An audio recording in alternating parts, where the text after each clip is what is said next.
episode 6, and we... Six.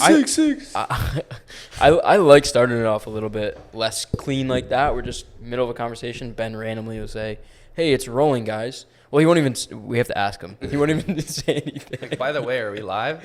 So yeah, we're back with episode 6. Last episode was fun. We're much looser. Yeah, we're chilling for sure. I took caffeine for the first time in 6 months yesterday, and today I had more this morning. So we're a little bit lively today. Fucking geeked. Because I rewatched last episode a bit because I was like looking for some clips to throw on the IG, and I was kind of like a little bit monotone, like a little bit deliberate with my thoughts. Yeah, and I really want to open up a little bit more and just get loud and like angry on here. Maybe not angry. Maybe not angry. Like energetic. but energetic. Maybe angry. Maybe a little bit angry. A little fucking pissed off. Yeah, exactly. So, how have you been, bro? Fucking great, dude. I'm also geeked as fuck. Dude, bike ride to South Point, to swim, to bike ride home, morning routine. You did that today? Game changing. Did you do that today? Yeah. Nice. It's been so nice. Just locked in again, like super sweet. Super whatever. I had some liver before this. So I'm super kind of I had whatever Noah bought, some coffee thing. But yeah, man, I'm super excited because I was thinking about it last night. I was laying in bed. I couldn't sleep. I was up till like 1 and just thinking about things. And I know we had some topics laid out for this, but honestly, we had a multitude of topics laid out for this. But honestly, like, I think that the way that we should go about it is just kind of, I like keeping things raw, you know? Mm-hmm. And I think that overarchingly, we should just kind of talk about like the current state of the world and like how, like, there's so much going on. There's so many angles to that. There's like, well, because we had like talking about like women, or I guess you could call it like intersexual dynamics. Yeah, that's a good way to, like a red pill kind of space. Occult and conspiracy, politics, religion and God, et cetera, et cetera. Yeah, I think like religion and God, maybe we do next one. We talk about like, but I think that will naturally play into this because we're going to talk about the state of the modern world. They all kind of gel. The spirituality side of that really gels into it because this is all very spiritual thing that's going on. If we really, break it down, it's literally like good versus evil. Yes, basically. And I want to preface this pod with the thought and the idea that a lot of this stuff that we are talking about is nothing new to us.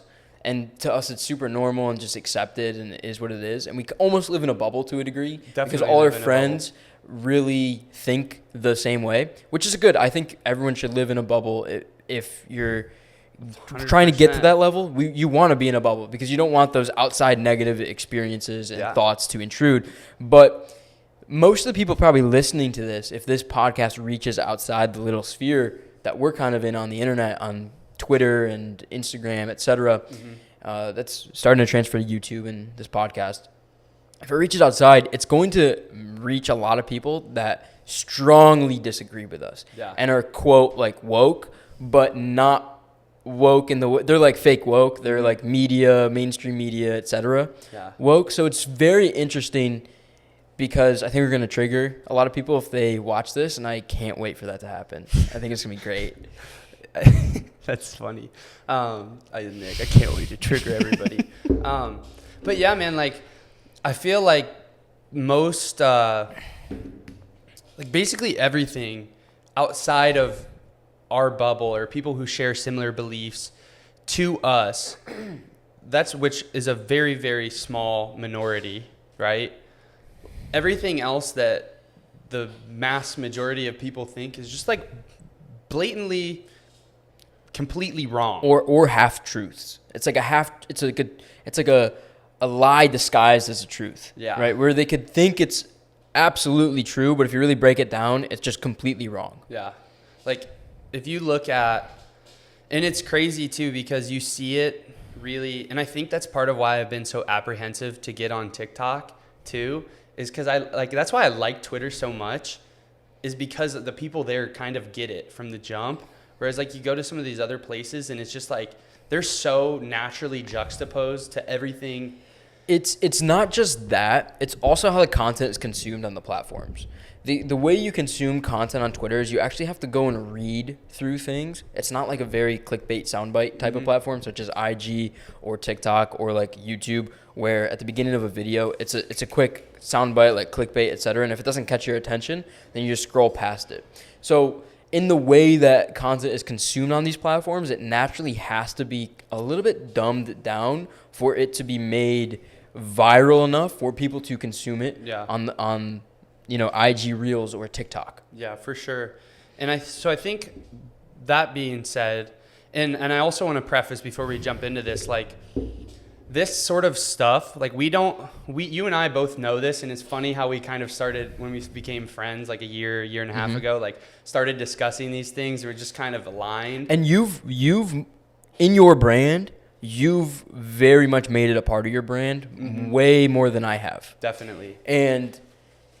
But privately or just between friends, it's because I've always just posted to get leads to make money. And I think this is a good addition to what I've been doing because it is the truth. It is authentic to who I am. And I think it will allow me to like go into different avenues with my personal brand. For sure. And it's just who I am. Dude, like I've said before, I was 15 years old in high school watching Alex Jones videos, trying to figure out all the conspiracy theories and stuff like that. So, but I want to preface it because like this stuff is, we discussed it here and there. Maybe we smoke some pot and tap in and it came up a few times on the balcony, whatever.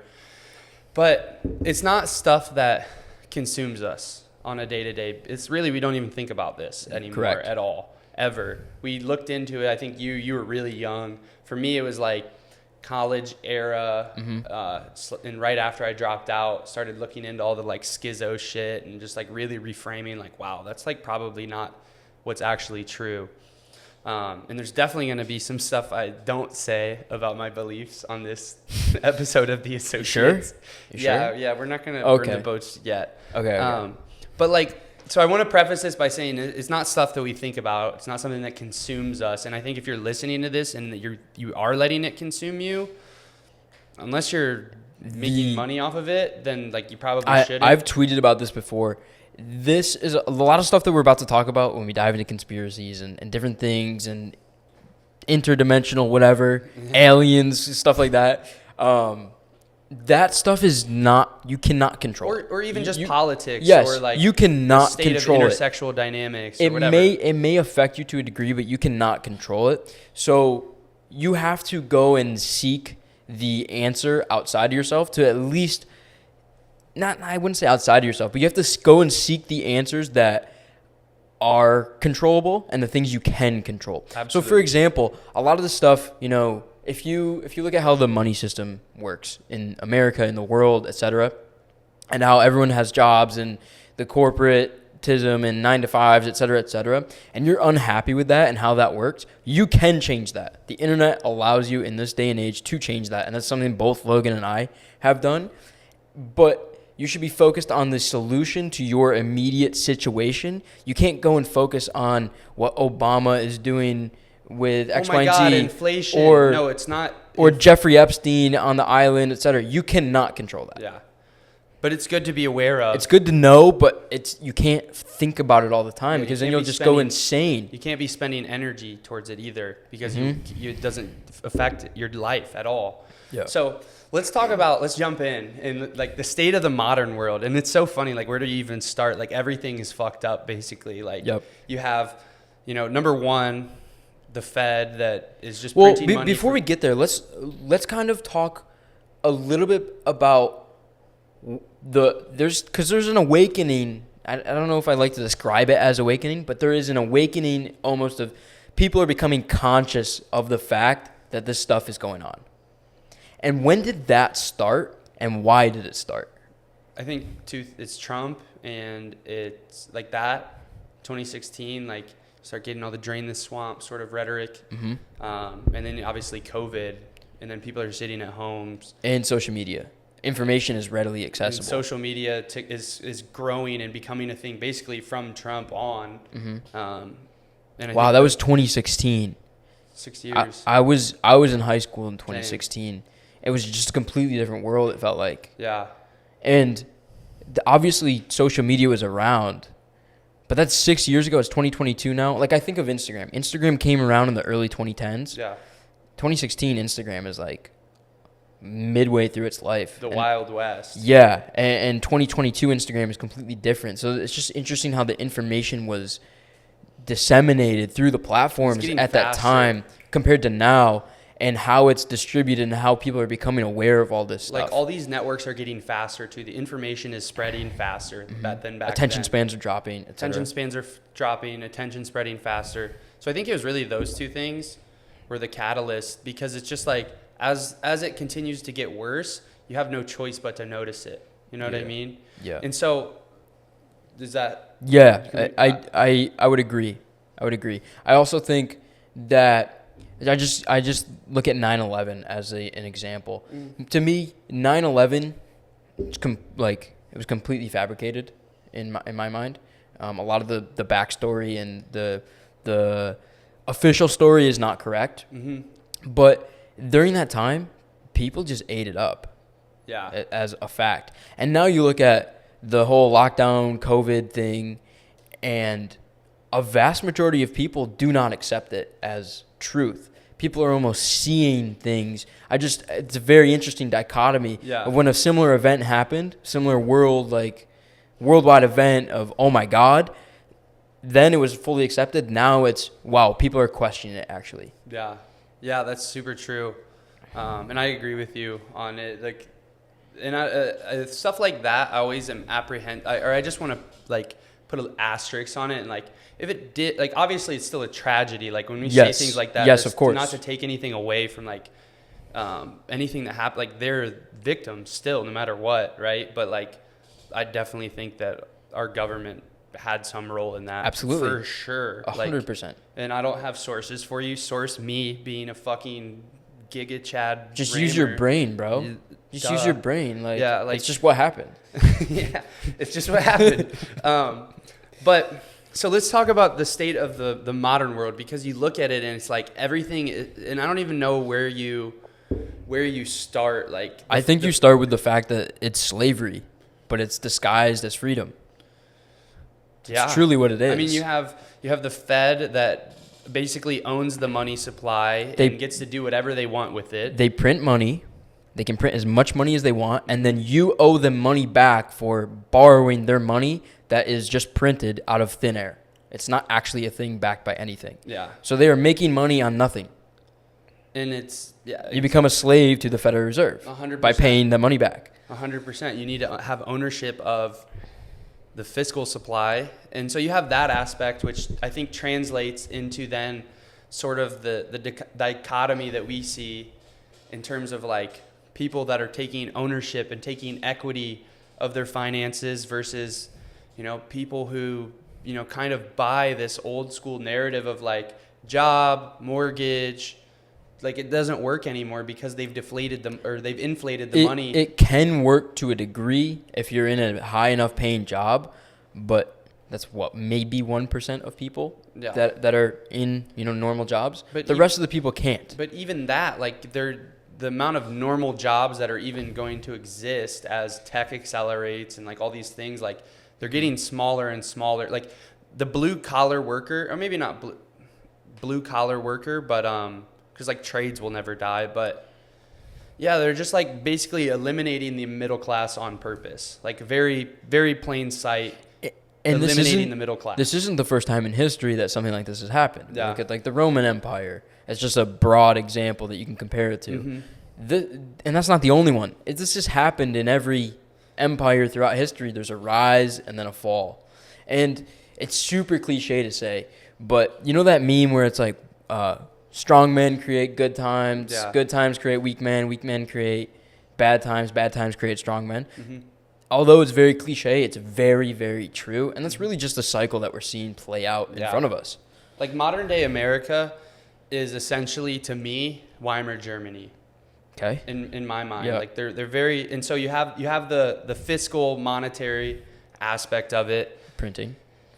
I mean, you have the fact that everything being done is to really target the nuclear family. We want women to be whores. We want men to be pussies. We want readily available abortion. We want transgender people. Transgender. We want all these weird people dancing in front of kids. I see these videos on Twitter all the time, just like randomly popping up. It's like if you're not, you're a bigot. Yeah, it's just weird stuff. So it's like just really, really, really, just the absolute degradation of the nuclear family, of traditional morals and ethics. You know, the intersexual dynamic is, which to me, I saw something on Twitter one time where it's like, it's all a money laundering front, but like the OnlyFans stuff, or like, it's just the simp economy, you know, like, yeah, guys. I wouldn't say it's just, I mean, maybe there is some money laundering, but like, let's be honest, like, I don't know anyone that's purchased an OnlyFans or anything like that. That's what I'm saying. Like, they can't be real, right? Are they real? I think they are. You think OnlyFans but customers are real? We live in a bubble. Yeah, that's true. We don't know these people. So I would never purchase something like that. I don't think you would. I don't think any of our immediate friends would, and that's why we're friends with them. So who are we going to talk to that's purchasing these things? I don't know, but I hope it's apparently happening. It's apparently happening. It probably is happening. Let's be honest. But it's weird. But I'm trying to think of other examples. I mean, politics, obviously, like they want to force medical care now on you that probably is extremely adversely useful to your immune system. They want the government to control your food. They want you to wear their products, minimum their wage, shirts, all that stuff. eat the bugs, wear the sunscreen, like all these just like things that are just invariably true. Yes. You know, don't eat meat. And like it's just like fucking crazy. Like everything is upside down. Red meat will kill you. It's just so funny to me. To me, like that's all I eat. every single thing that's going on is a subversion of like the natural order. And I think that is really at the core of everything that's going on. Is it's an attack on God more than anything. Because I think if you start there, then you get like what is godly? You know, and I say, like, I'm not super secular. It's like you could probably identify me most as agnostic, I think, if you were to identify me as anything. But it's very clearly an affront on God, because everything that God stands for is against where the modern world is pushing. And if you look at these occult type figures that are out there, what they do in their messaging and whatnot is they flip everything. So there's this little Drew Tang moment for you. Yeah, there was an example I had. No, I'm not gonna use that example because I'm gonna lose people if I use that.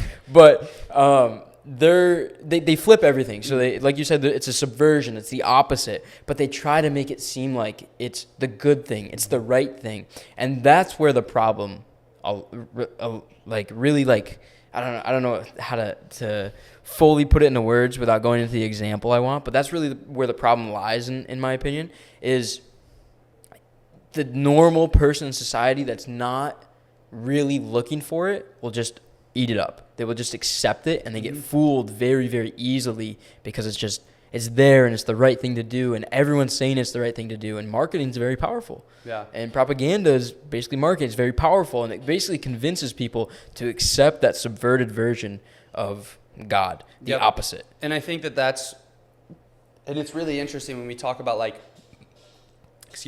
an awakening going on, because as much as I like to think that there is one going on, if you look at like mass market media, it's working, right?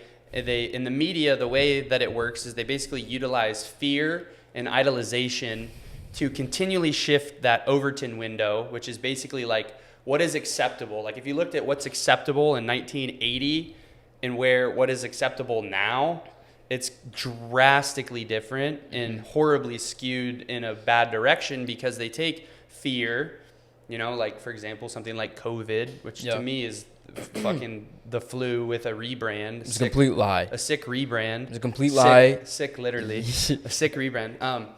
They take these things and they use fear, and then they use celebrities and, you know, people's insecurities, and fill that void with this idolization of external people rather than what it should be, which is yourself, your family, God. Yes. And additionally, they use groups to fight against each other when they're really saying the same exact thing. So I look at let's give an example of maybe like the wall. What was it called? The Wall Street.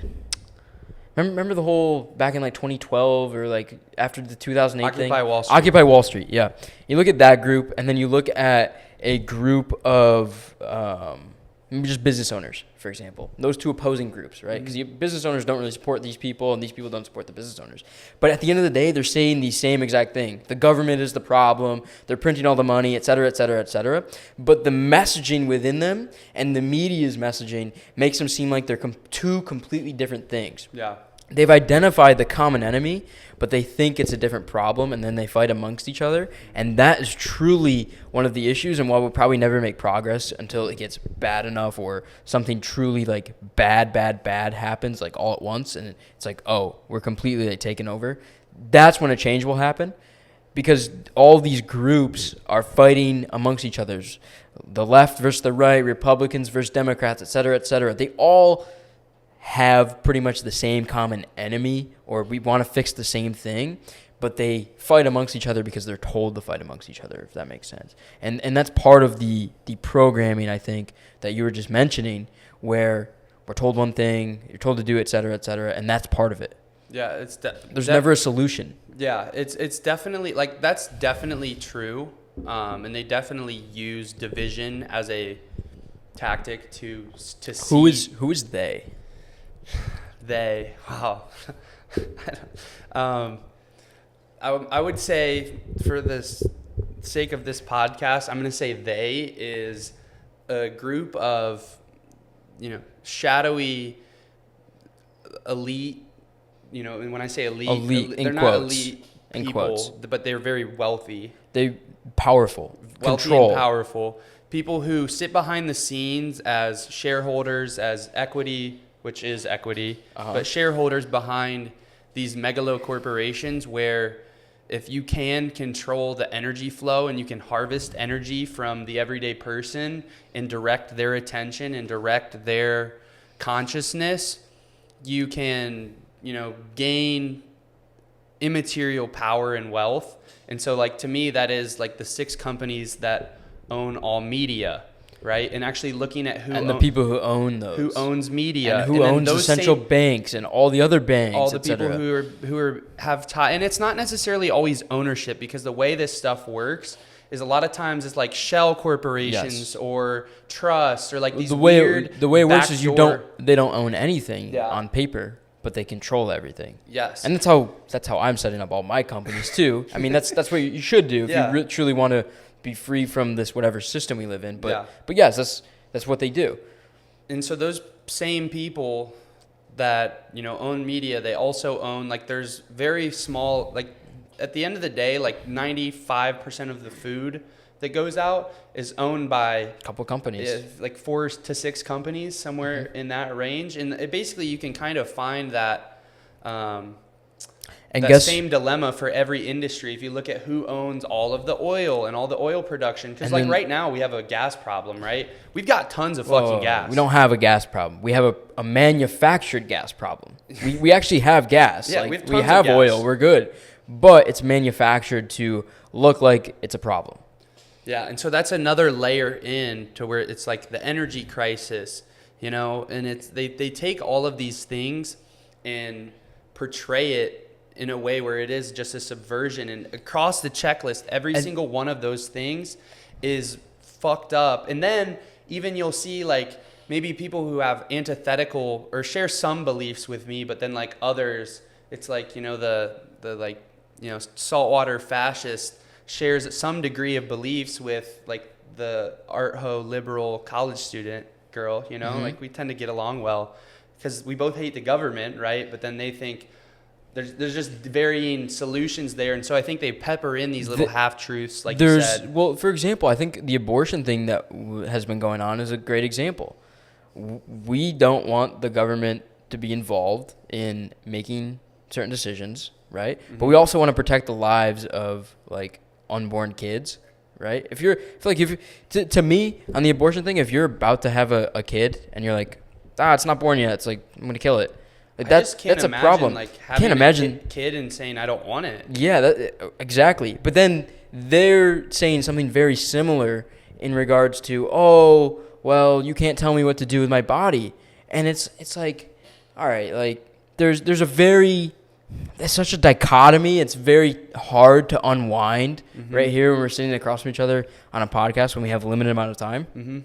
But it's all play on words, and a play on words that makes you start to think in certain ways, because words at the end of the day are spells. You're casting spells with your words. Yeah. And that now we're starting to go a little bit spiritual, but that is it. You control how people think by what you say. Certain little things in speech really can change a lot. And I think it's a perfect example. So we kind of defined they, right? But I want to talk about why, and then I want to talk about how it happens. Okay. So to me, the why behind they, or whatever it is, I don't know, based on what I've looked at and research that I've done, it's not just a want for power. It's a want for power to fulfill something of some off-world like entity. Maybe it's the devil, maybe it's Satan, etc. A lot of these people, from what I've researched, tap into different dimensions on DMT and stuff like that, and listen to these different spiritual entities tell them what to do. They get instructions from them, and stuff like that. So I don't know exactly what the why is, but it's almost like they're gathering power in a way, just to gather power, and they're not creating, they're destroying certain things. What do you think that why is behind, what's happening and who and what they are doing? Yeah, I mean, I think ultimately, like, demons are real. And I don't know, I remember one example that really, like, I remember vividly, and it was of this lady somewhere in, like, San Antonio, I want to say, close to the border or whatever, and it was this lady who was, like fucking possessed, And I think that there are people that, and I think it's been, like, if you look at just, like, what Epstein did and Ghislaine or whatever, like, the stuff we'll get to that next. That's the stuff that was thing. going on there, like, dude, it's not even beyond, like, that's so far beyond wealth and power. Yes. That it's just, like, they're actually just fucked up. Like, yes. Horribly fucked up as people. And that's kind of where I'm going next with it. No, let's talk about, like, the possession side of things. Like, I don't believe myself or you could ever be possessed by someone or something, kind of entity like that. Because I have light in my heart. Exactly. You have light in your heart. Because we are... You're hard ass, but I know you have light in your heart. Because we're too strong of people, or we have that light in our heart, or we're with the light side or the good side or whatever you would call it, just because that's who we are. We'd never go and do things, because I truly believe the people that are doing these things wanted to do something evil beforehand, and they put themselves in the position to be weak enough to have some kind of entity to come in and control them in a way. Well, I think a lot of times too, I think that there is, like, to all of these problems, there is a very, very long occult backstory. And for anyone listening, I think the best person that I know, and I threw it in there, is like Drew Tang. Like, if you want actual, like, sources, facts, you want to understand, like, dates and numbers, etc. Yeah, dates, numbers, events, people, names, places. I would follow at Drew Tang at home on Twitter. He's probably the most knowledgeable person I know. There's lots of other. I have lots of other schizo friends who know a lot of shit about this as well. Or I would say Ruby. Yeah, Ruby's a good one. Deja Brew 22 on Twitter. Ruby's a good one. He knows a lot of shit. And I've read a lot of it. I don't really care. Like, if you're watching our podcast and you're like, I don't really care to, like, go. I'm just sharing my thoughts here. Yeah, so I don't want to go, like, too crazy. I think we're on the same page as that. Keep it high level and just kind of share our viewpoints. But, like, looking at, so it kind of gets me to, I think we're going to that point of, like, more the why, right, and then the how, as they become. Well, I think I said all that to say that all of these people, like, there's maybe even century-long backstories. Thousands of years. And to me, it's like I think that it's natural, even, because I think that, history as it's taught is super wrong. Like, And this is just my personal opinion, really, more than anything from the stuff I've read. Like, there's always going to be a good and evil dichotomy, and I think you need it even to enjoy. Because then there's no free will if there's only good. Yeah. There's choice if there's evil. Exactly. Which allows us to grow as humans and beings. Mm-hmm. And that's exactly right. You need that, but I think that there's a long history of traumatic things or events that happen to and we don't know anything about it. Human consciousness that start this flywheel, and then you get to the point where there's this really, like, for example, let's say someone just like Epstein, to make this make sense, like, you have him coming up, and who knows what sort of childhood he had or what sort of behind the scenes shit is going on in his childhood or with his family, and you start to warp these kids' consciousness into a place, or you, like, somewhere along the line something is happening like that where people are expressed to that evil from somewhere else, and they just... So I want to break it down a little bit deeper, because I've gone really deep on some of this stuff long time ago. Yeah, it's been a minute. Not anymore. I've mostly just been focused on business and doing my thing. Yeah. And I think I'll interject here. The lesson that I always take away from this is these conversations are great, and it's good to know what's going on. And kind of back to what I was saying earlier. They're distractions. But they're distractions, and you should just become as rich and dangerous as possible for you and your family, and do your own thing. And escape all this stuff going on. I was looking at tweets to post as a reel, and I literally have a tweet like that. It was right after January 6th. It's like, I don't care what you think. I got super distracted by that. I have my views, you have yours. I did too. I left America. We'll talk. Let's circle back to that. It's all distractions, and your takeaway from this should be to focus on yourself. 100%. In your immediate and that's life, exactly what we're doing. And family and surroundings. But it's fun to talk about. It's super fun to talk about. Now, if you go to the CIA, Ben is sleeping over there. How is he sleeping through this? He can fall asleep anywhere, bro. He really can. Or maybe the podcast is on the CIA website, CIA.gov or whatever it is.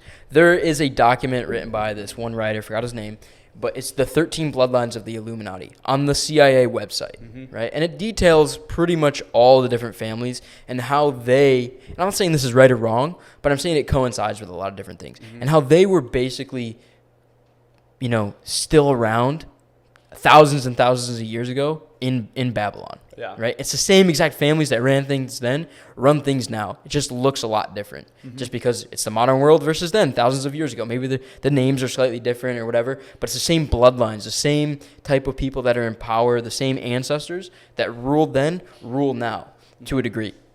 So that's something very interesting. But the idea is these families and the entities that may control them, this from what I researched, right? This is not necessarily what I believe, just telling you what they believe. And what's been said is what they believe is that they were sent here by God, or God made a contract with whatever entities, and they were sent here to offer free will to the population, to allow us as souls and humans to grow in our consciousness. So the idea is, if you make the right decisions and you choose good consistently, even though you have free will to choose evil and degeneracy and all these other things that bring you lower in consciousness and lower towards evil, etc., if you reject those and you continue to choose what's right and continue to choose what's good and do right by God, you've chosen right, and you will grow as a soul and reach higher consciousness, quote unquote, awakened. And they believe they're sent here for the purpose to not necessarily be evil, but offer the evil choice to allow us to grow. And that's how they rationalize things. And I'm not saying that's right, and I don't think it's right, but that's how they think. Interesting. And I think that there is like because I've read similar stuff to that, and like I know what you're referencing. Definitely plausible idea, probably some bit of truth in there. I also think too, just from like I've fucked around with psychedelics here or there, a couple of, like, maybe, I don't know, 10 to 15 times at some point over the past like 4 or 5 years. And if you've ever had a bad psychedelic trip, most of the time it's like very uplifting and like cool and good. Yeah. Have you ever had a bad trip? You kind of like you realize that there's definitely things outside of your control that are pulling the strings, and I definitely think that there's some aspect of, you know, there like, because you can feel, and a lot of times it's positive and it feels like God, you know what I mean? It's like you feel that there's something outside of you that's really in control, and it's very positive and like enlightening and good. But there's like one time I had a really bad LSD trip. I was just like freaked out. I took way too much LSD and was just like, not like freaked out, but I was just like, I was paranoid, I guess, and like just kind of like tweaky, you know? Okay. And I got a really ominous feeling that there definitely is some sort of negative spiritual entity out there. Influencing things. Absolutely. There has to be. And I think, or not even influencing to offer a choice. Could be. That is the negative choice. And you still have that choice of choosing between what to take. I think you always have a choice. Yes. And a lot of this stuff too, whether you're talking about like your political stance, or you're talking about like family, or you're talking about this sort of spiritual good evil dynamic, or you're talking about government or forms of government, or the fiscal system, or food, or media, or any of these things, the answer to me, as kind of on par with this, is that we always have to take ownership of whatever it is we're doing. Like if you don't take ownership and you don't set personal moral standards for yourself, like that's when that to me is the reason that society is the way it is because people there haven't been enough men stand there firmly and say no, because they've been ruined. It's been they've been made that way, right? Because maybe. But are they made that way, or did they let themselves be made that way? I think it's a mix. I think there's a very heavy influence, and a lot of people don't know any better, so they simply choose what they have been told is right rather than what's actually right, and then they become that way, weak. Mandatory test across the nation. Honestly, solve all of our problems instantly. And body counts on women's foreheads. Okay, Tate, relax. I thought that was funny. I think the test really would fix every one of these issues immediately. Probably to a degree. Immediately. I think it's a good addition. Good starting It's a good addition. So now let's talk about how. So we went through like the who are they, why they're probably doing certain things, but let's talk about how they're doing things and what that actually looks like. And I think Epstein and that whole situation is a great example of how. Do you know where I'm going with this? Yeah, like it's all. And so I remember, like, if anyone who's into this kind of stuff, like, you read the idea of that, it all has to be kind of offered publicly, karmically. You know what I'm saying? Like, they have to give you a teaser and kind of tell you what's going to happen. Before we go there, So say what you're going to say. I was more so referring to how they do it in regards to how they blackmail people to say and do exactly what they want them to do. And really what they do is they put them in situations where they get evidence of them doing evil things and doing bad things and then blackmail them. Hey, we have you on video doing X, Y, and Z. I'm not going to go into a lot of the practices that they do because I've definitely researched some of that. If you just go look up adrenochrome and stuff like that, you'll understand, and we're not going to really go too deep on there because it's really evil shit. It's like bad. But they do things like that and blackmail them, get it on camera, have pictures, etc. And then it's, okay, this is going to be released unless you do X, Y, and Z for me. Mm-hmm. And I think that's very behind the scenes. Very behind the scenes of how they control people is where I was going with it. That's like the tip of the pyramid, like the most aggressive form of persuasion, influence, and kind of wool pulling over the eyes. Let's tie it in to a specific example. All the stuff that happened with COVID and the lockdowns and all that stuff. where doctors were saying the wrong things, or the World Health Organization tied in with Bill Gates and this whole thing, and Bill Gates has on Epstein Island and whatnot. All those doctors have dirt on them. Like, let's be honest, if the doctor is out, 99% of doctors agree, and it turns out that 99% of doctors agree on the wrong thing, the lie, the absolute opposite, when the evidence said something else, they are bought and paid for to say that. Or I don't think it's necessarily dirt. Like, I don't think the doctors are doing like super fucked up shit. Probably not. But I think it's like, so to me, you have like the Epstein Clinton kind of shit at the top of the pyramid. That's like the most aggressive form of, I guess, propaganda or persuasion or forced tactic. Then you have like middle of the pyramid, you have stuff like that where it's like, you know, like a financial incentive, or like you'll get your license revoked, or you'll get, you know, this pulled, or you won't get this kickback anymore. Or here's extra money for saying it's just the virus. Exactly. Like that's like a more mild medium form of, okay, here's how we, as shareholders, they definitely got stuff on Fauci though. Let's be real. Oh yeah, bro, 100%. He's deep. Oh yeah, for sure. No. I mean, and it's like all this stuff has been out there, and like we see it, but it's not accepted mainstream, and it's just discredited instantly. It's out there, but it's not out there. Yeah. And that's why it's not accepted. And so then that's because the bottom. even us, we can have our our second guessing moments where like, is it really like that? Because like, it's like no one's talking about it, et cetera, et cetera. So even us, we have those. I mean, personally, where I'd be like, not really anymore because I don't pay attention. Is this just I don't really either, but like you definitely, I see stuff and I'm like, really, guys? Are they just like, talking about it? Is this like a super, like how schizo can we get? Yeah, here? exactly. Like, there's no way. And you could go pretty deep, and it's probably all has some truth to it. Some bit of truth in basically everything put out there. Otherwise, it just wouldn't exist. And so I think then that's getting to like the lowest rung of the pyramid of how all this stuff really kind of happens, because most of it isn't like this crazy, elaborate, you know, conspiracy theory, which is a conspiracy theory. The term conspiracy theory is just psychology.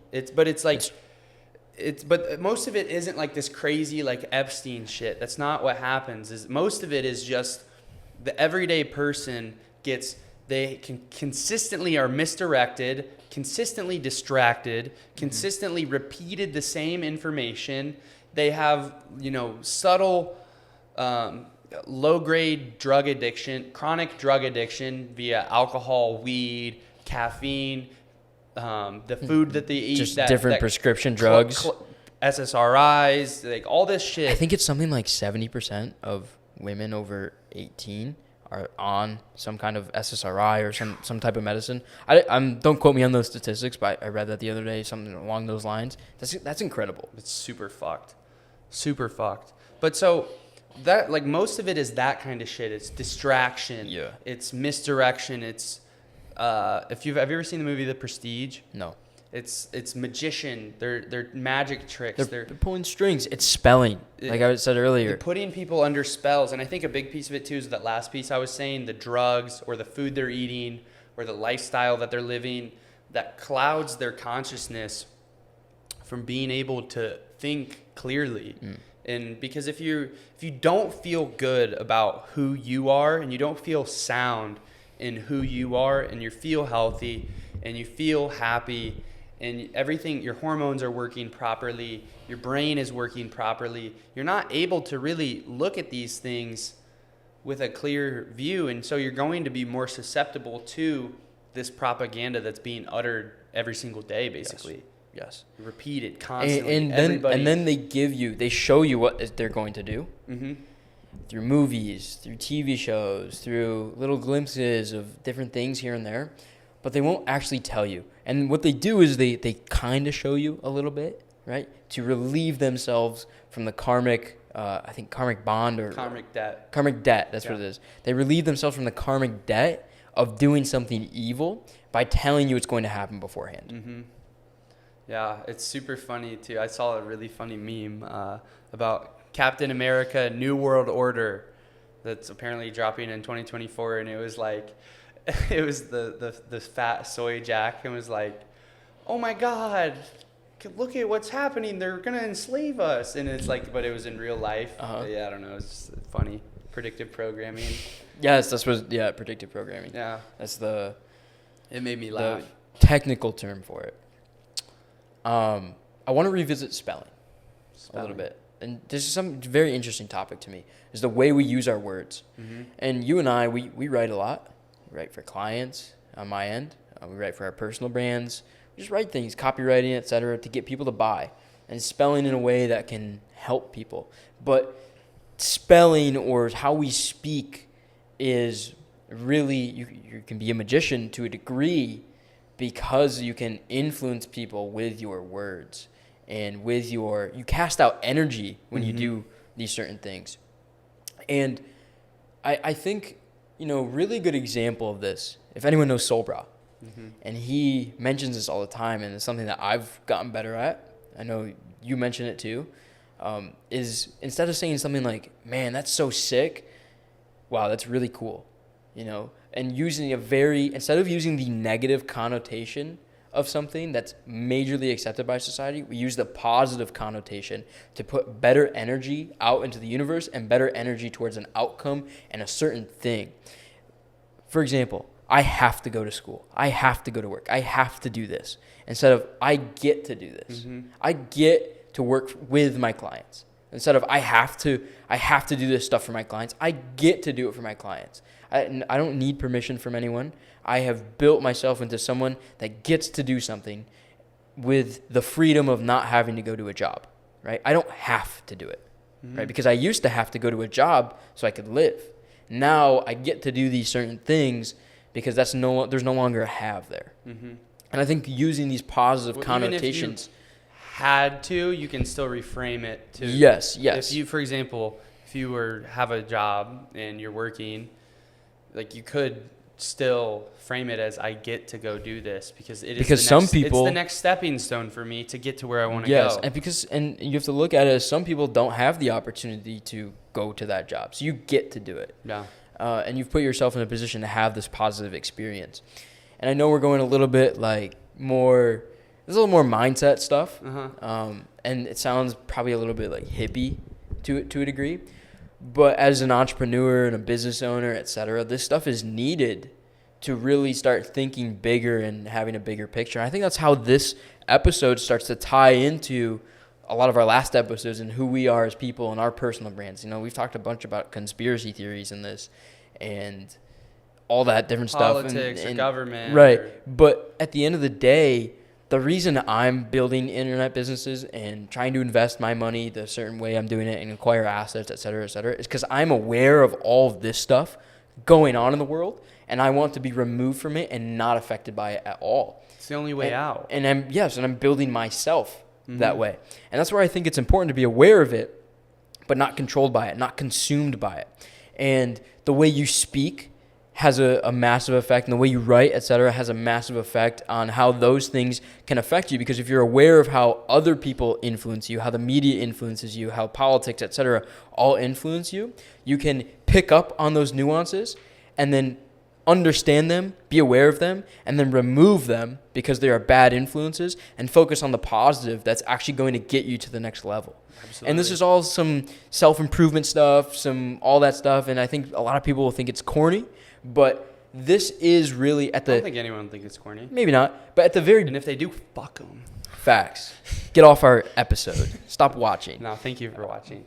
But yes. Anyway. But at the bare bones of all this, it's all mindset. It's all how you think, how you speak, how you think of yourself, how you think of certain situations. There's people that are so deeply into this stuff, right? But they don't even know it, and they aren't affected by it.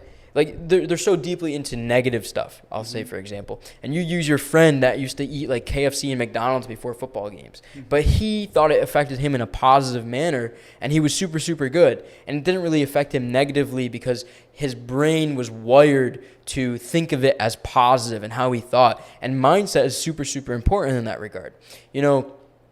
I also believe that a lot of people will think they have a problem. Maybe for example, you have some gut health problem, or you have some problem with you tore your muscle or something.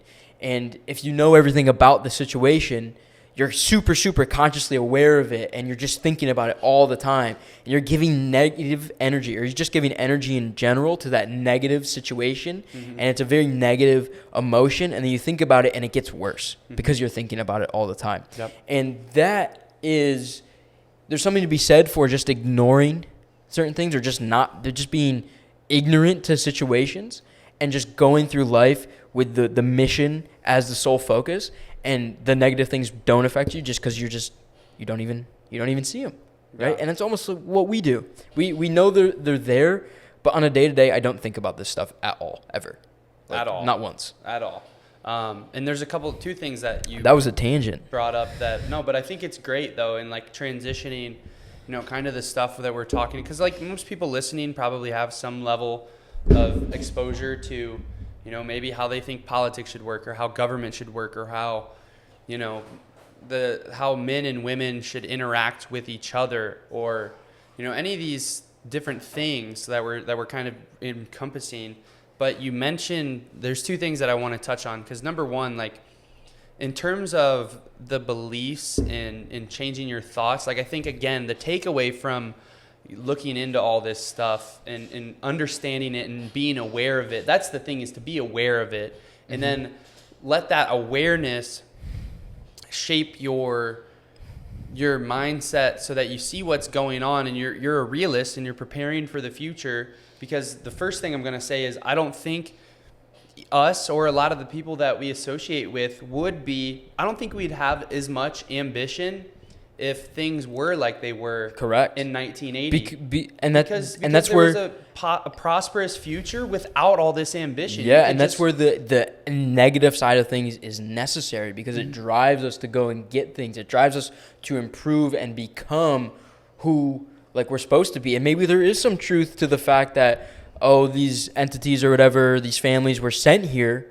to give us that other option. And we see that as motivation to choose the right thing. And it's true that we are growing because of that negative, option in our lives. Yeah, honestly, dude, like if it was 1960 and you could have a good wife that, is feminine and does all these things, and like what you really look for in a quality wife, and you could raise 4 kids on one man's labor at a job in a factory, and he works 5 days for 7 hours and comes home, and you have fun on the weekends, you have your family around you. Like, why would you want more? You're like, fulfilled. You have what you need. And I don't think that it would definitely be a lot different. And so in that instance, I am like grateful. I would also add to that, during that time, people were not exposed to what's possible. You didn't see the billionaires and the people worth millions and millions and millions of dollars in their mansion, on their helicopter, in their private jet. Yeah. But now with the internet, that's everywhere. You can scroll through Instagram and see 500 different Lambos. You can see 500 different beautiful women. You can see all the mansions, all the jets, all the cars, et cetera, et cetera, et cetera.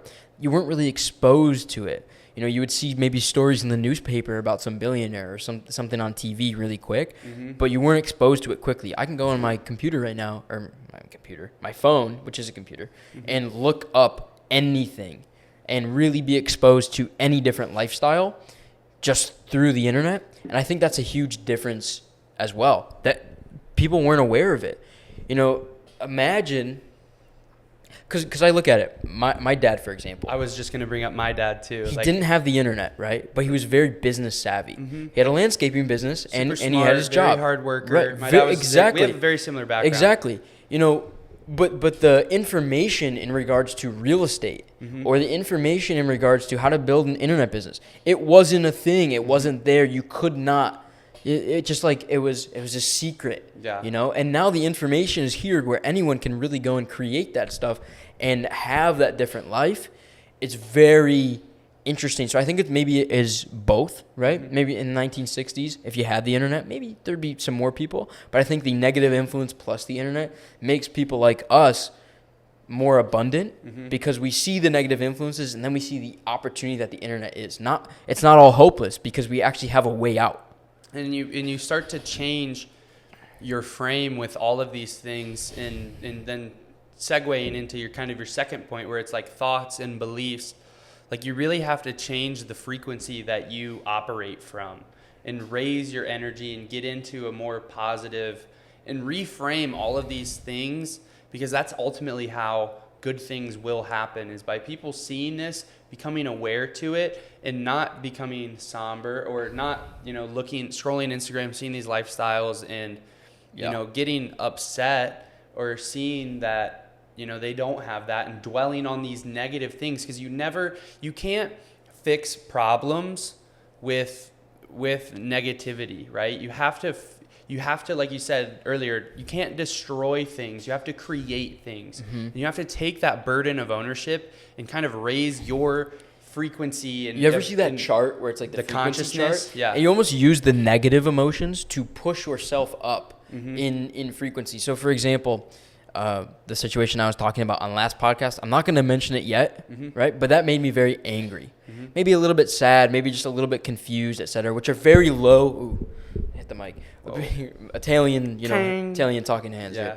Here. Very low frequency emotions, but I use those as fuel, and I look at all those situations as very positive, and it pushes me up, and it's a very positive experience, even though I was experiencing some lower energy, lower negative type emotions. Yeah, and finding ways to take that and let any information or any bad thing, and you have to constantly reframe it to, if you see something bad happening, you can't be upset by it, or you can't be sad by it. You have to go and dictate your own thoughts and interject that higher frequency, like love or gratitude or faith or and ownership and responsibility, standards, morals, and be that, sort of stern guiding hand that can create something better for yourself, for your family, for the world, really. So true. So positive. Logue fits positive today. Positive vibes. Always positive.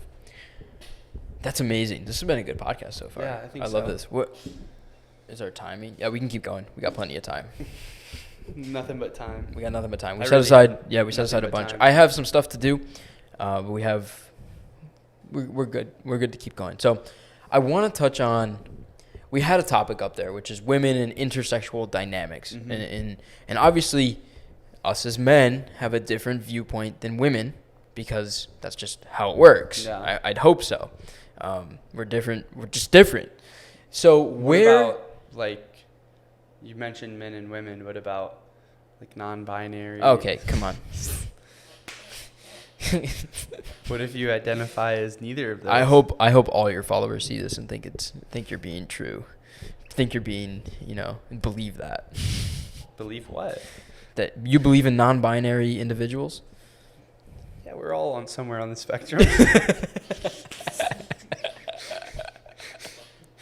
Yeah, definitely. No, but continue. Not that spectrum, but the turbo spectrum. Mm-hmm. Simple as. But what really is the main? Because obviously there's a problem in that department. Mm-hmm. In that area of life, there's obviously a problem in modern society going on with that. And where do you think it stems from? Poor asset management now. I think it starts, like, it's really funny, man, because like all of these things, like, to me, they all kind of stem from, like, first off, there's two genders. I want to express. Of course, there's only two genders. There's male and female. But there is gender in everything, right? It's not a sexual orientation. There is masculinity and femininity in everything. That's how nature's designed. If you don't agree with that, I don't care. You're an idiot. Art is a really good example of this. Yeah. Just like a very visual, because a lot of people maybe struggle with. Well, but there's the masculine art. Yeah, that's what I'm saying. That's a very good maybe masculine art is like warriors and stuff like that, and feminine art is like flowers and. See, I would even say masculine art. Like, I think about it as, like, it's a little bit like bolder, sharper, edgier.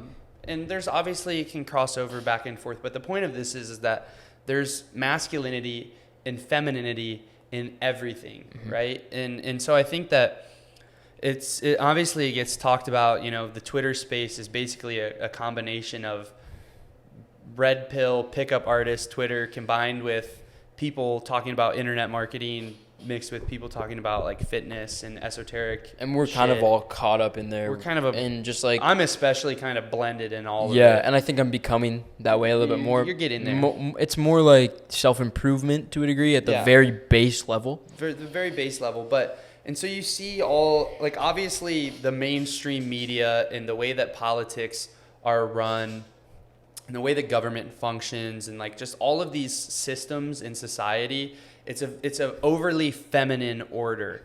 Everything is emotional. Everything it's overly emotional, right? And then you see like the kickback of that where it's like overly masculine and a lot of logic and you know what I'm saying? Like and again, they both cross over.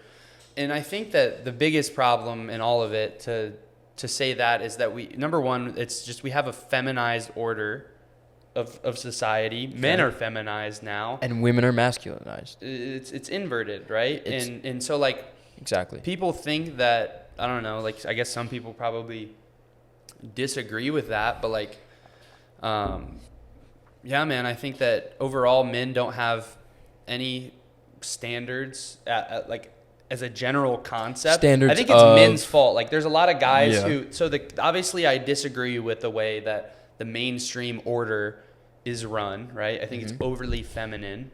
And then the kickback of that is like the overly masculine thing where especially some of these guys on the internet are just fucking jackass dipshits. You got an example? No, not off the top of my mind. Okay.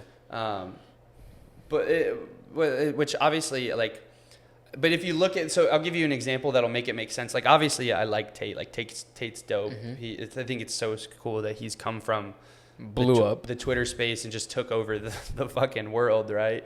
But that would be I don't think he's a jackass dipshit. And a lot of obviously what he's doing is very calculated and it's clickbait. It's abrasive on purpose. But like, so you see like the natural feminine order, how like the mainstream market thinks, and then like the kickback is like Tate, which obviously he's dressing it up. He doesn't for sure genuinely. I mean, he does believe genuinely a lot of it. And I don't think he's necessarily wrong. I think it's how it's said. It's how it's presented, obviously. But like a step back from there is really kind of the logical, like actual truth. Logical truth, being real about what's out there, having standards as men. Let's talk about the standards part. When you say standards, what regard? When you talk, like most of the people talk about. Like women shouldn't, especially in like the kind of red pill space, I guess. Women shouldn't do this or women shouldn't do that. But I think a lot of it's never really women's fault. It's never women. If you act the right way as a man, then you just don't have these issues by and large. Like, correct. And the people who are doing it right, you don't hear them complaining. You know what I mean? Like. You never hear the guys who are actually out there like fucking building some shit and doing their life right and they're in shape and they're not a fucking socially unaware just like geek. Yeah, because we don't have a problem getting women.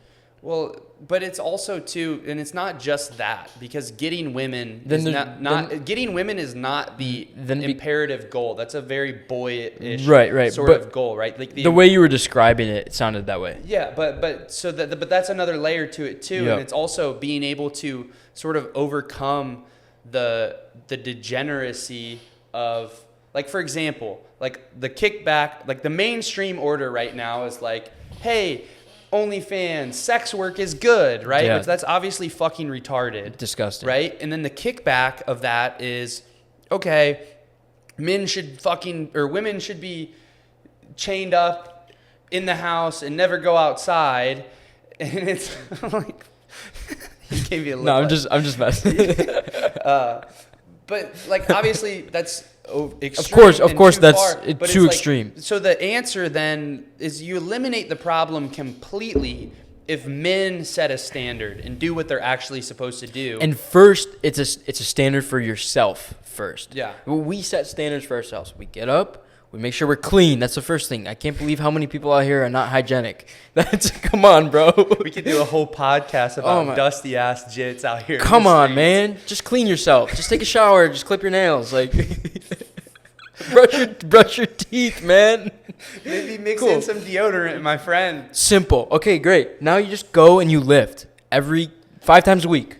Right? Just be consistent with it, but at least, or just fight, or do something athletic, and just like take care of yourself. But it's even a layer deeper of like guys that do that. You know, it's like the goal here isn't to like just fuck endless amounts of women, which I think there's that becomes like correct. That becomes midpoint. There's a lot of men that understand both of these things, and they're kind of in the middle, and then it just becomes. It's ultimately about setting a standard and again building a world that you want to live in, and letting your actions be the bricklaying. If you build a world that you want to live in, you can find the right woman that will come and live in that world with you. Exactly. And so I think when you start to set those standards and you actually have real standards as a man, like real standards, because most guys, what I think typically happens, and something that me as a younger man kind of did, like you make a little money, you know, you're decent looking, a little bit of swag, you quirked up, a couple different girls, go fuck some bitches. What do you mean? It's Friday night.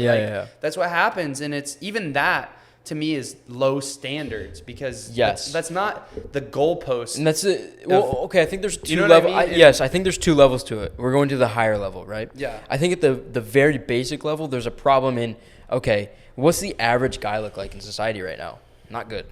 Like, it's a problem. You need to get, like, okay, definitely a problem. Clean yourself up, get hygienic, go to the gym, start making some money, get a decent place to live, get some kind of car, and just eat good. Okay, you're at a bare minimum standard at that point. That's bare minimum in my opinion.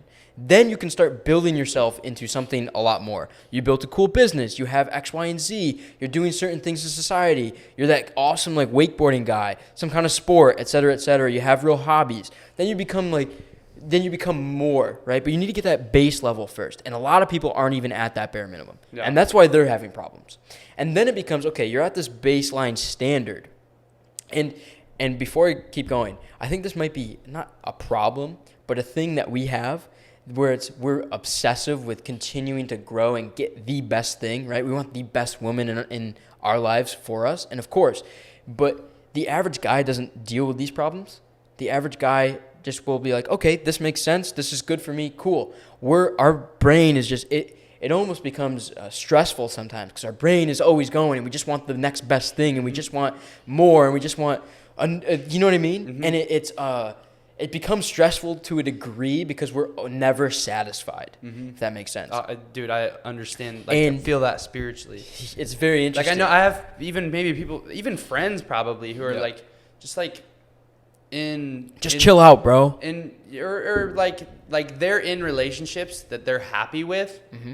But I look at it and I'm like, yeah, I couldn't do that. Because to me, it feels like settling because I know I haven't hit the echelon that's one of the what problems, I want to become. And that's one of the problems with having such awareness and this, quote, awakening is we're so aware of everything that we just focus on all these minute details and we're never satisfied, never happy. We can have so much more. We won't settle, right? Even though settling we'd probably be decently happy with, it just won't happen. Yeah. It's a very interesting dynamic. But you get that base level and then we go to that level that you're talking about. Okay, you got some girls, et cetera, et cetera. But then it's like, okay, it's just another girl, right? How quality is she in X, Y, and Z? Could she be a wife material girl? Is she someone that you want raising your kids? Yes, that becomes the question. Yeah. And then it's like all the other whatever girls that you could talk to and hang out with, they don't really matter to a degree. You don't want to spend your time with them because then you realize your time is so valuable. But so I want to bring this back into the kind of the scope. Of course, and I just wanted to complete the back end of that. Yeah, for sure, and I'm glad you did. But so bringing this all back is that to have a society that functions well, you ultimately need families, and you need men and women that can fulfill that role of both what they're supposed to do, right? And I think that. Are you sure I can't have 10 families with 10 different wives? If you can fulfill the role for that, then you probably can, right?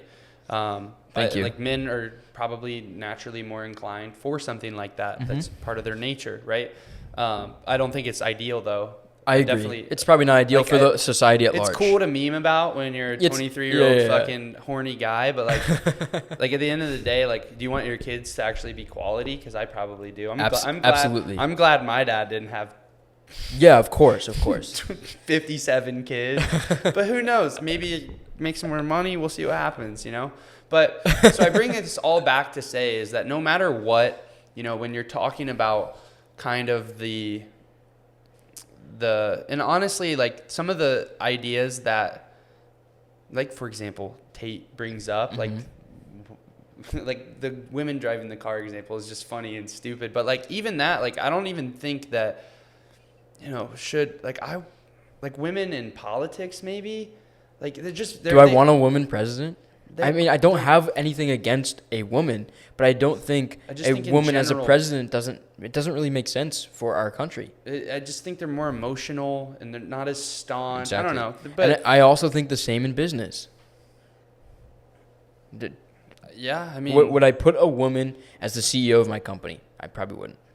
Cool. So we just had a pause real quick. Tech problems. Tech issues. Fuck big tech. Yeah, camera overheated, but we're Bang, back. So Logan, I will feed you soon, I promise. Ben, thank you for doing that, brother. We really do love you a lot. I do a lot. Yeah, you're doing good, man. Okay. So what point were you making about standards? Yeah, so I think I'm kind of rambling. The little intermission was good, but basically, like all these problems. Wow, just almost ate my own tongue. Problems. All of these problems that people talk about, and like I said, that kind of have. I gave an example, like with a more feminine order. And the problems that guys complain about, like, oh, you just see it a lot, right? And none of these problems exist if men hold a hardline standard. They set the standard for themselves that they believe is them pursuing their highest quality, and they stick to that. It eliminates all problems. Yeah. You don't have any... We don't have any of these issues at all in government. You don't have any of these issues and I think that you asked, like, what was the original question that started this? It was something about idea. You know, the way men or women are and like who's at fault. Like I think it's all, if you're ever blaming something. No, I didn't ask who's at fault. I was more so saying, where does the issue stem from? Oh, where does the issue stem from? That's right. Yeah, it's men not having standards and ownership and actually implementing them and executing that. If you take away that, you eliminate all issues. And so I'll give you an example that sets that makes sense, I think, is like you'll see guys like bitch about like, oh, you know, like women are for the streets these days, whatever. Like if every guy wasn't fucking scrolling Instagram like a horny fuck, liking all these pictures and giving girls attention for no reason other than just sexual attraction, the problem eliminated. But the problem will never be eliminated because that will never stop. You think? In this decade, yes. I think so. Interesting. But fascist 30s, I think, maybe. Maybe? I think there is potential for change eventually. I don't think it will change overnight. So for the current paradigm that we're in, I don't think it's stopping. I actually think it gets worse. I feel like over the past like 3 or 4 years, the whole OnlyFans and all that thing has been way more accepted. And girls are proud of themselves to be with multiple men. Yeah, or it's like you see like... Which is absolutely repulsive. Yeah, actually. Or you see, but even still, that's like, again, it's the man's fault. Because a lot of them okay it. A lot of them don't have a standard in that regard. Exactly. And so if you eliminate that problem, you eliminate basically all problems very, very fast. It's basically men need to quit being fucking pussies. And where did that change? Because it wasn't always like that. That's why fucking 1,000 milligrams of test cypionate at every doorstep. Boom. That's the first thing I implement as emperor. Great. Boom. Test at every door. Porn removed. Yeah, bro. Completely. Oh my God. Yeah, you should. Never Because be. where's men's energy going as youth right now? It's going into porn. Mm-hmm. It's going into scrolling social media, and it's going into video games. It should be going into athletics, lifting with your boys, Construction, etc. Building things. Because what are we doing right now? We're just building things. That's what us building our I businesses don't like is. saying building because we're just pressing buttons. We're just pressing buttons, but We're building a skill set. We're building which is still building. No. We're actively taking things from here and putting them into reality and watching it just being the layers stack on each other. Yeah, no, I'm not negating what we're doing. When I say building, Fair I always enough. think like real things. You know? Well, we can put it in a couple. Like I always felt like I was building when I was laying concrete paver. Sure, patios. of course you feel like you're building. You know? And that's where me like wanting to build hotels and stuff like that. It's like you're building something physically.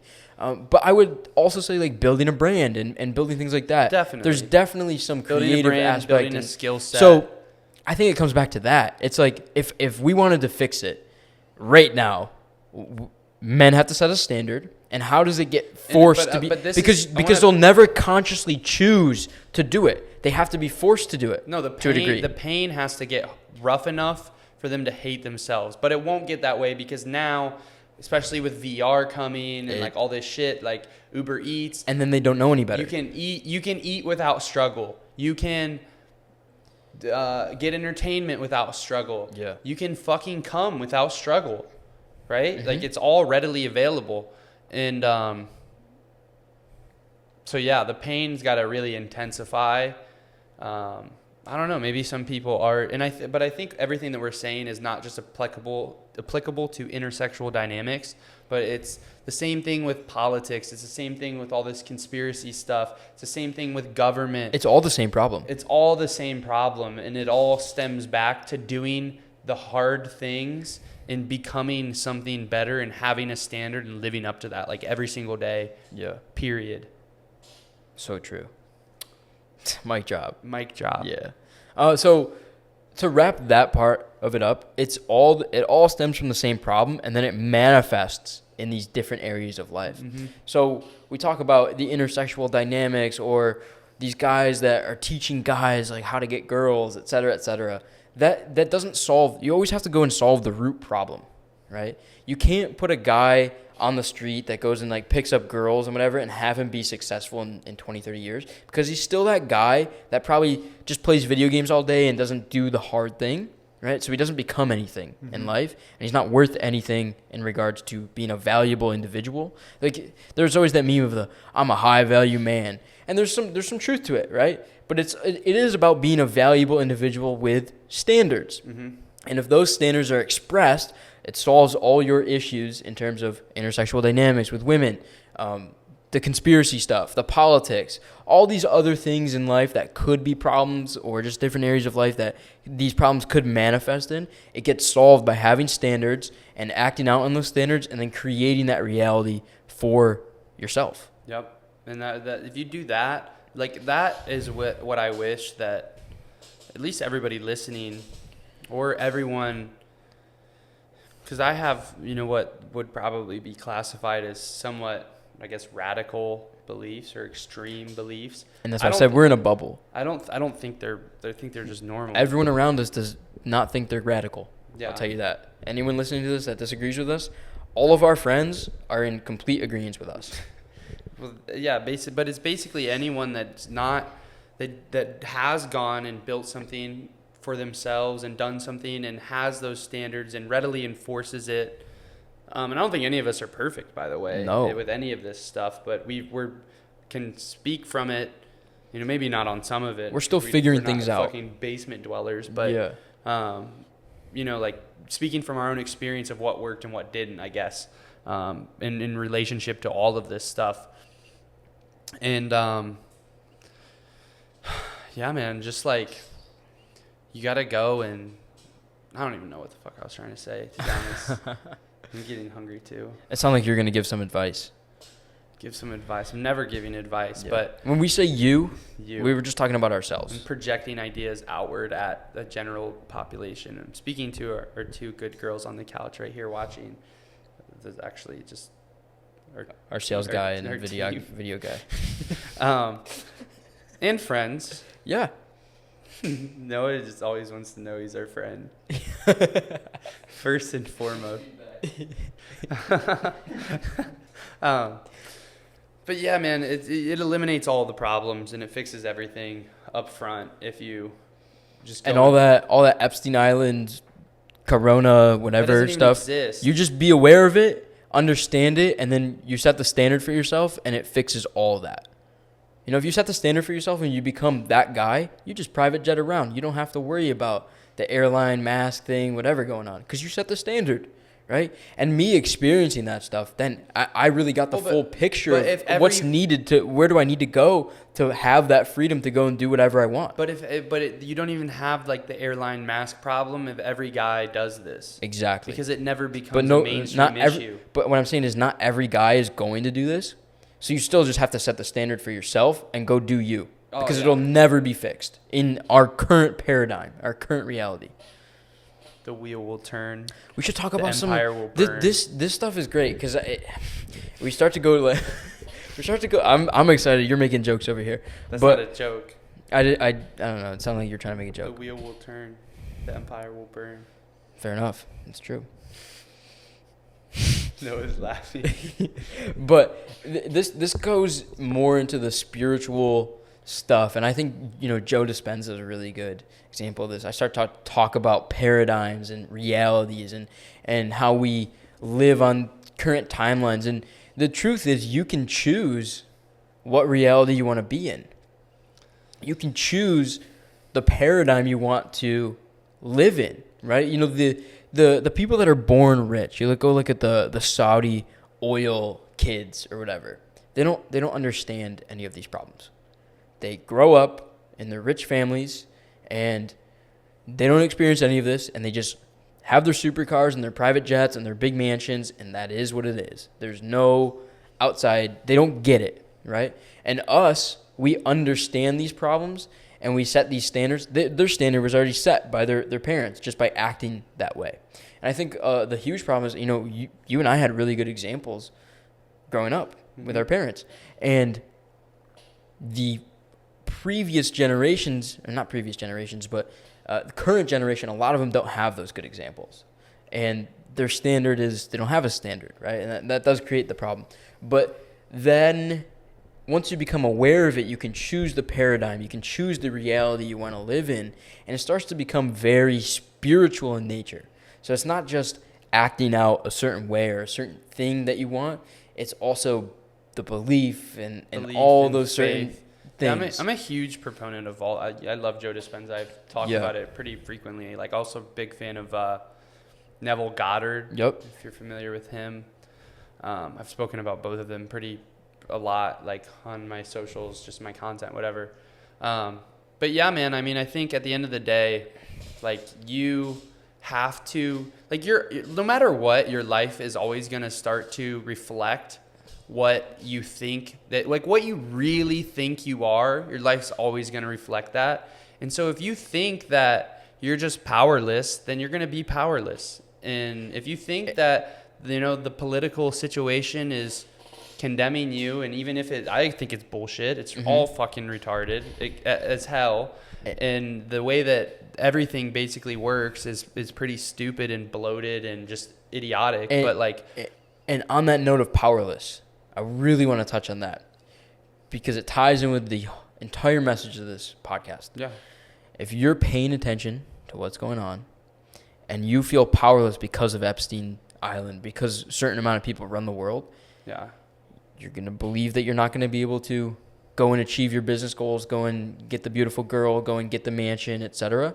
You're going to settle, and that's something that you want to avoid, I would say. And that's why you want to ignore it. Well, I think about these things, and honestly, like, I mean, I want all of those individual things too, but really, like, I would love to live in a beautiful world where you don't have any of that, but you can't do that unless you have the power to enact change. Like, honestly, when I started, like, I actually wanted to change the world. Like, when I dropped out, I was like, that's what I wanted to do. I didn't, like, care that much about money, but you figure out that to do any of these things, and to imprint your vision and your standards Yes. on the world, you need money, you need power. It's like you need to be someone who can imprint their influence onto the world, because if you don't, then people who are fucked up and, you know, taking orders from the DMT elves will. And they'll probably ruin your family and turn your son gay against his will through propaganda, and then you're just like, it is what it Facts. is. And by the way, also, you'll never own anything, not a car, not a house. You'll eat the food that they allot for you. They, parentheses, they allot for you, no matter what that is. Might be cockroach milk. It might be Impossible Burger bean slop. Who knows? Maybe a little canola in there for the road. You're like, and so I think that no matter what, like you have to be aware to this stuff. And once you're aware to it, you understand a little bit of what's going on, you need to go ahead and just relentlessly execute that and start to really foster what you think you are. And that's being a powerful individual that's a fractal of God. And on the note of changing the world, and you need money to change the world, what would you do with $50 billion? Dude, I'd go excavate the Amazon and figure out if there was like civilizations there like thousands of years ago. You're going to burn down the Amazon? No, I'm not going to burn down the Amazon. We're going to go discover things. You know what I'm saying? Yeah, facts. And it's like, what's in the Sahara Desert? I'm going to the North Pole. There you go. My Hyperborean uncles. We're going to go. And some fucking shield maidens. We're going to fly into the hollow earth. Okay? If we have $50 billion, we're flying into the hollow earth. 50 bill, and we'll probably die, but I'm prepared to die. And we're going to excavate the Sahara. Yeah. You know, like what's out there, you know? There's certainly something. Atlantis. Lobo told me that's where Atlantis is. In the eye of the Sahara? Yeah. And some people believe it's there. There's also a schizo schmood edit that shows it, and it looks really fire. It's really some great. people believe it's there. Some people believe that there is an additional continent in between Europe and America. Oh my God, there's so much conspiracy stuff we did not touch on. Yeah. We could talk about Antarctica and the pyramids there, and the hollow earth, and the smoky god in the hollow earth, and... What else did we miss out that we can just name drop just for funsies? Oh my God. Atlantis. I mean, there's not a lot of stuff. Conspiracy theory. It was real. Well, most people think it's a conspiracy theory. Yeah, I think we do another. Out of gas. Yeah, I think we do another similar episode on conspiracy theories. I don't want to ramble either. So I think this is a good place to leave it. I think we tied in a lot of our former episodes, and maybe hopefully that gives you some background on why we are the way we are. Because I don't think I would be the way I am in terms of business or fitness or any of this other bullshit if I didn't feel like the world was burning around me and that was the only way to save myself and the people I care about. Yeah, facts. Yeah. Big facts. We tied in the former episodes. we tied in the former episodes of business and whatnot with conspiracy and crazy stuff, and don't really care if you believe it or not, because this is what I believe, so it's just how it is. You're lost, Buster. And I'm never wrong, so that's the truth, and that's how life is. So I hope you guys enjoyed episode 6 with myself and Logan. Our socials, all that stuff is in the description. Again, drop a comment below on YouTube here. I mean, obviously we're on Apple and Spotify, but drop a comment here. If you're on Apple or Spotify, just tweet or IG that you watched it. We've had a lot of people start to drop tweets and stuff, or just DM. Yeah. I love the pod. Any feedback too. Any feedback is great. And we'll see you guys on episode 7. I think they're going to keep getting better. This is probably, again, we say this every episode now, but this is our best episode yet for sure. Episode 6 is done. See you guys next time. Peace. Hey!